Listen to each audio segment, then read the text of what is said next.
Assalamualaikum warahmatullahi wabarakatuh. Sahabat beriman, pada saat ini kebanyakan manusia mengukur kesuksesan dari jabatan, harta, ataupun keluarga. Semua hal tersebut memang tidak menjadi masalah jika kamu ingin meraihnya. Tetapi jika hanya berfokus pada kesuksesan dunia, bagaimana dengan kesuksesan di akhirat? Inilah mengapa sebagai manusia kita harus menyeimbangkan dunia dan akhirat. Lantas, bagaimana kesuksesan menurut Islam sebagaimana disampaikan dalam Al-Quran dan hadis?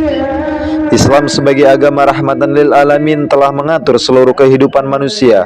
Salah satunya mengenai kesuksesan hidup manusia.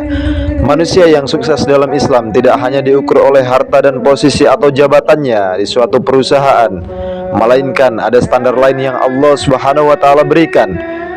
Berikut adalah sukses menurut Islam sebagaimana disampaikan dalam Al-Quran dan hadis. Yang pertama, sukses karena bermanfaat. Islam mengajarkan umatnya untuk bisa menjadi manusia yang bermanfaat bagi orang lain. Inilah mengapa memberikan manfaat pada manusia lain adalah kebutuhan, karena kita akan merasakan kebermaknaan dari apa yang kita lakukan untuk orang lain. Sebaik-baiknya manusia adalah manusia yang memberikan manfaatnya pada orang lain. Hadis riwayat Bukhari. Yang kedua, sukses karena membangun masyarakat. Dalam hal ini, Allah Subhanahu wa taala menciptakan manusia untuk menjadi seorang pemimpin di muka bumi. Ini telah disampaikan dalam Quran surat Al-Baqarah ayat 30, yang artinya, ingatlah ketika Tuhanmu berfirman kepada para malaikat, sesungguhnya aku hendak menjadikan seorang khalifah di muka bumi. Mereka berkata, mengapa engkau hendak menjadikan khalifah di bumi? Itu orang yang akan membuat kerusakan padanya dan menumpahkan darah. Padahal kami senantiasa bertasbih dengan memuji engkau dan mensucikan engkau. Tuhan berfirman, sesungguhnya aku mengetahui apa yang tidak kamu ketahui. Sebelum menjadi pemimpin, tentu kamu harus mempunyai bekal ilmu pengetahuan untuk menjalani misi menjadi khalifah di muka bumi. Kemudian, kamu juga perlu mengoptimalkan potensi melalui karir sebagai sarana kita menjalankan misi hidup di tersebut. Tentu saja ukuran sukses yang dimaksud bukan saat kita berhasil mencapainya, melainkan atas apa yang kita bangun, kembangkan, dan selesaikan.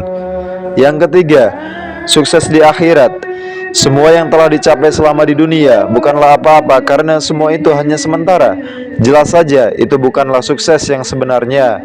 Keselamatan akhiratlah yang menjadi kunci utama kesuksesan kita melalui bekal-bekal amalan kebaikan selama di dunia.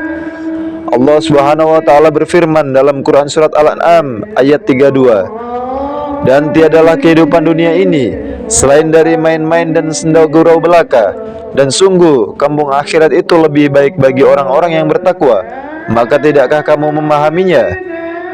Intinya, kesuksesan itu bukan hanya dilihat oleh mata manusia, melainkan dalam penilaian Allah Subhanahu wa taala. Sahabat beriman, semoga informasi ini bermanfaat dan mendatangkan pahala bagi kita semua. Wabillahi taufiq wal hidayah. Wassalamualaikum warahmatullahi wabarakatuh.